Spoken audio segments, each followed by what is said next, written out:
For LDP this month, we're going to do presence.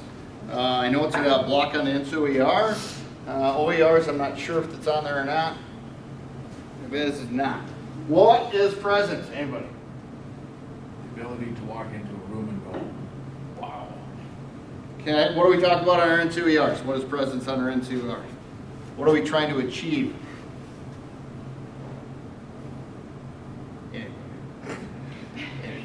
Correct.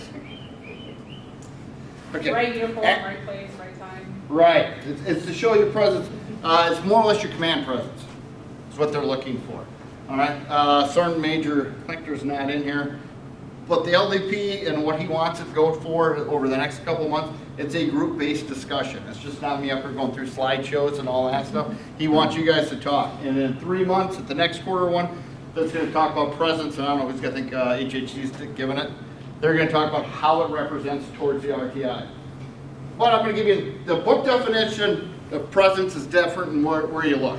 All right, some are 4 characters, some are 6 characters to build into presence. I picked out the 4 that made the most sense, and we'll go with those.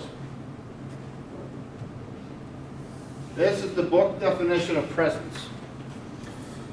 The impression a leader makes to others contributes to the success in getting people to follow. This impression is the sum of the leader's outward appearance, demeanor, actions, and words, and inward character and intellect of the leader. Present entails the projection of military professional bearing, holistic fitness, confidence, and resilience. Strong presence is important as a touchstone for supporting, especially under duress. A leader who does not share the same risk could easily make a decision that could prove unworkable given the psychological state of the soldiers and civilians affected by stress. That is the book term of that. All right? The 4 steps, or the 4 things are that I pulled out of that would be number 1, military bearing. 2 is physical fitness. 3 is confidence. 4 is resilience. All right? Those are pretty much the 4 basic things you need in order to project presence. Is presence a natural function? No, it is not. Sergeant Major of the Army Daly, does he have presence? Okay. Did he have it as an E5? No. Okay. I served in the same unit or same brigade as Sergeant Major Daly. I knew Sergeant Major Daly when he was a young E5. Okay. I about had a heart attack for the second time when I found out he was Sergeant Major of the Army. Okay. E5 Sergeant Major Daly versus E9 Sergeant Major Daly, 2 different people. However, I did have to read through his books and some of the conversations that I've had that he's putting out over there, where he got his presence from. If you're stationed at Fort Benning, some of the bigger characters around there for leadership are retired General Hal Moore and Sergeant Major Plumley. Everybody know who those are? And then a movie about them. Sergeant Major Plumley and General Moore work closely together. They also instilled that into their troops and their subordinates. All right. Sergeant Major Plumley didn't have a huge role in the movie. He does in the book. So if you read the book, We Were Soldiers 1 and Young, Sergeant Major Plumley has a bigger role in there. All right. He's the one who got General Moore to get the officers involved, give them the presence, get the share, and the officers in turn did that to the NCOs. That's old trade-off. We don't do that anymore. We're in the new leadership. All right. The old way I like better, Sergeant Major Klinkner was in here last time we had it.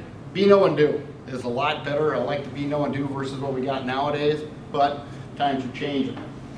So military bearing, what do we do in military bearing? What's military bearing? Just rendering the right respects.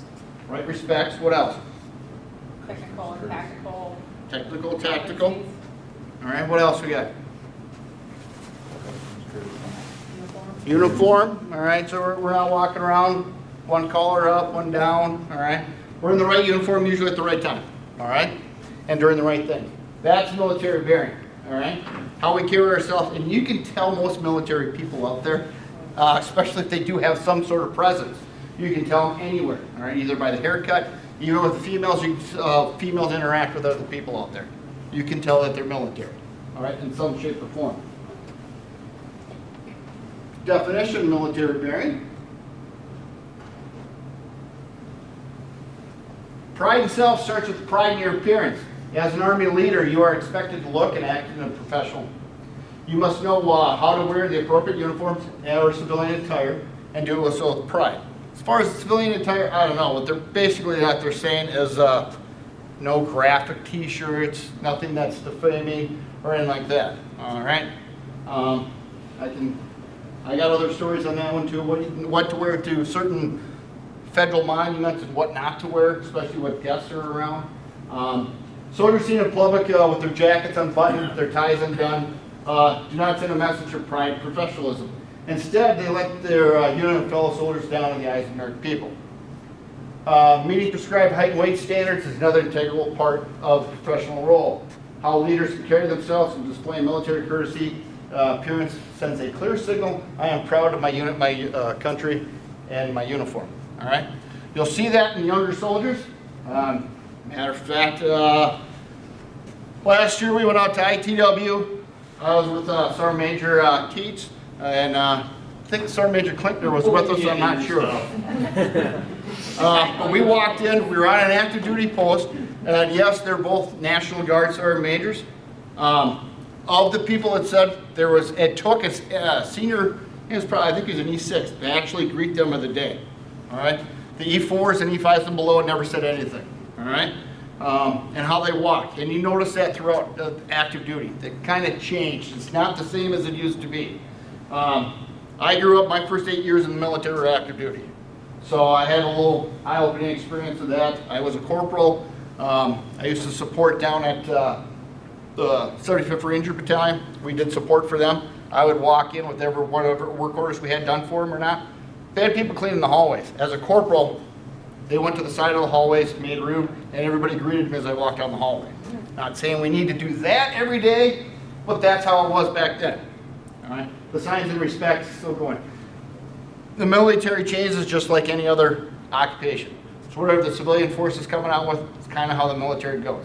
Our education system has changed. It's going along with civilian education. All right? So that's our military bearing.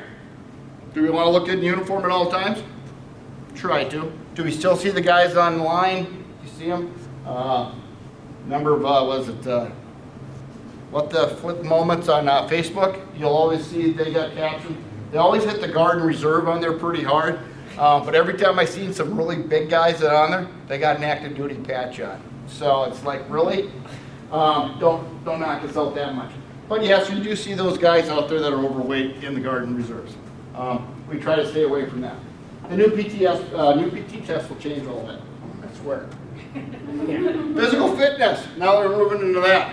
Why do we want to be physical fit in the military? And what does that physical fitness put to our presence on the battlefield? It's a requirement and a necessity. Okay, it's required, but how does it help me with my presence? It holds you to a standard. It does hold me to a standard, all right? Lead by example. Lead by example. How am I supposed to get my junior leaders or my subordinates to pass PT test if I can't pass one? All right? How can I get them to look physically fit in a military uniform if I don't look physically fit in a military uniform? Saying that, okay, I probably don't, but I try. It's physical fitness, all right? It's changing. With physical fitness helps us do what? Helps us fight. What else does it do? Our jobs. Do what? It helps us with our jobs. Helps us with our jobs. What else? Well, it keeps you healthy. just Keeps you overall. healthy. All right. Also helps with stress. All right. That's a way to relieve stress and all that. All right. I'm not saying it's a good way, but it's a way. All right. Somebody want to read that?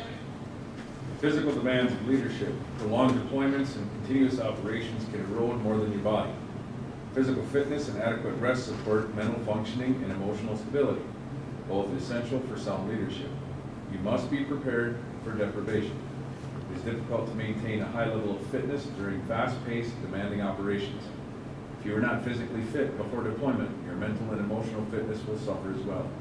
Combat operations in difficult terrain, extreme climates, and high altitude require extensive physical preconditioning. Once you're in the area of operations, you must make every effort to sustain physical readiness. All right, so do we do that before we deploy or pre-deploy? Depending. If anybody was on the long tour with the brigade, yeah, you had 6 months to do it at beautiful Camp Shelby. That's where you did it, all right? Physical fitness helps us throughout those long periods of time, all right? Does a person that achieves the 300 on their PT test be the best overall soldier? No. No. Okay. Then again, I've seen that too. PT Stud's got a PT patch every single year, all right? I think he collapsed like within the first 3 weeks we were in country, all right? You have to build yourself up. Most PT, some people are physically fit around the world and are naturally that way, and some people in the military just do it for push-ups, sit-ups, and run, all right? There's more to it than that. Once you put 75, 80 pounds of pack on your thing, you can run a 10-minute 2 miles in 10 minutes, but you can't go 50 feet with 50 pounds on your back. It's kind of rough, all right? Confidence. What do we got to do with confidence in our presence? If you're wishy-washy in front of your soldiers, they're not going to, their view of you is that you are not capable of performing your duties. Right. I was always taught, if you don't know what you're doing, pretend like you do. Lie, all right? You'll get further with the confidence that you're lying through it than you will being out there weak, all right? And it changes. An E5 is going to have a little bit of confidence one way versus an E7 a different way, and depending on what area that you're working in, all right? Back in activity, they used to pull usually a specialist out to run the formation. Some did a good job. Some didn't know how to handle it, all right? But after LDP and all that, you go through that, and then PLDC, when I went, it was 5 weeks. Now it's 2 weeks or whatever, so it has changed. But that will give you the confidence. All right? If you show confidence, and we see it when we teach students, best student around, very motivated, helps everybody, but he stands up in front of the group to do in-ranks inspection, and the pucker factor thing's in, and he just totally blows it. All right? He knows it. He knows every step, but he just can't stand in front of that. And a lot of that has to do with somebody in the back room, like writing.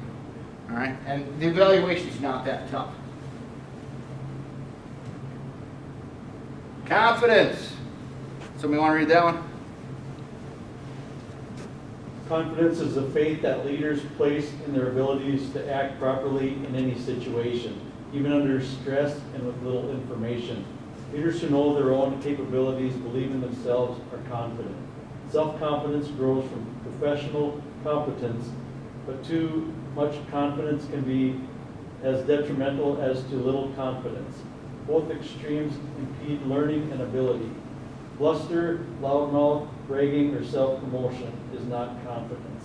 Truly confident leaders do not need to advertise their gifts because their actions prove their abilities. All right? I'm sure everybody in this room can think of everybody that's hit all those areas. All right? Some of you probably still work with, I don't know. All right? All right, blustering, loudmouth, bragging, self-promotion. All right, there's leaders around I've had with that. They usually don't last long, but they still be out there and they do it. Usually the most quietest persons are usually one of the better leaders that I've noticed. The ones that just come into your unit, sit back, don't say a whole lot for the first couple months, and then they make their adjustments and go. They surprise you. The leaders is all in the presence. All these steps will give you presence, and it's going to learn and grow and build. And you want to pull everything from other leaders. I try to do that. You try to pull stuff from your best leaders, and you try to pull stuff from your worst leaders. All right. Worst leaders is I really don't want to do that, but they all give you something to do.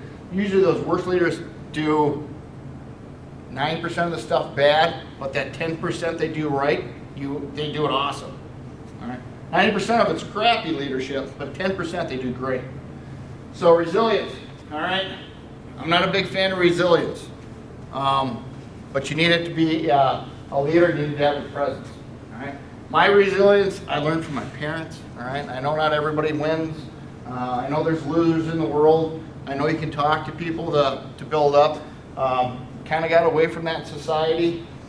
So resilience is out there. We teach resilience, how to be resilient, all right? Bad things happen in this world. I don't know what more to say to that. They're not that bad though.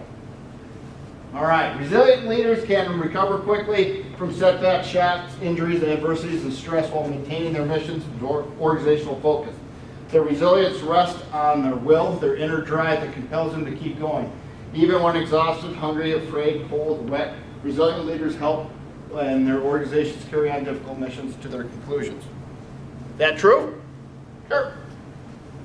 I think every one of us has probably been in the exhausted, hungry, afraid, cold, and wet. All right? It's just one of the miserable things you get to do in the military. But you learn from it. All right? Everybody survives in it. All right? The hardest thing that leaders got to do is you have to put your subordinates in danger areas, combat. I was a motor sergeant when we were in Iraq. I was sending my E4s outside the wire to go through things. I couldn't do it myself because they wouldn't let me leave the wire. But I had to send these guys. So it's like, hey, you got to go. And they're like, And their first thing was, you haven't gone yet. I'm not saying I'm not willing to go, they just won't let me go. So you have to send them forward and you give them the confidence and all that. Not all of them wanted to go. I had certain E4 that every time we needed a driver or a gunner to go out with some of our set crews, he always volunteered to go. Every time, yep, I'm gonna go this time. About a week before the mission started, he would always cancel. He felt bad because everybody else went on the missions, but he wouldn't go on the missions. We never made him go on the missions. It was always an optional and it was a choice. He never wanted to go. I think he was afraid to go outside the wire. He liked the comfort of the fob. He liked staying on the fob, so we never pressured it. Or to the end of the tour, every time I'd go and ask him, who wants to go, and he'd say, yeah. Okay, good, I'll put you down. I would always go put my name down on the set list because at that time I could go. So I knew I could go out then. Right? It's just, people are afraid. You have to learn from that. And you have to do with that. In your presence, not only do you have to say, yeah, you need to go, but you have to do it in a compromising way to say, it's not bad, you have to go, it's your part. Or if you're in the position where I had, you don't have to make them go. So a lot of people volunteer to go for them. Some guys, well, because you have more time off, so they liked it that way too. So, but resiliency, we're teaching that now. We're dropping it down to sectional level. All right. I like sectional level better. It's more built towards what we're doing it for. It's more intimate. It's better than the group discussion of how to fight the iceberg and all that stuff. That's all I got on that. All right, and then Lieutenant Colonel Moore and Sergeant Major Plumley, they were soldiers. These are the books that they wrote. If you want to read them, read them. They're good books. I have an autographed copy from both of them on We Were Soldiers Young and Once. We Were Soldiers Still. I got a copy of it, but I don't have an autograph. Unfortunately, both of them have now died, but they're great. Sergeant Major Plumley used to work at the Infantry Museum at Fort Benning, so you always seen him around. He always corrected soldiers. All right, I think he got out of the military in 1973 or 74, but he always worked at Fort Benning. After he got out, retired, he worked at the hospital for like 15, 18 years and retired again, and then he worked at the Infantry Museum at Fort Benning. So he's always there. He always had his first cav hat on, or 7th cav hat on, and he would give you tours. Great guy. All right. Good books. I read them. I like them. Questions? All right, that's all I got.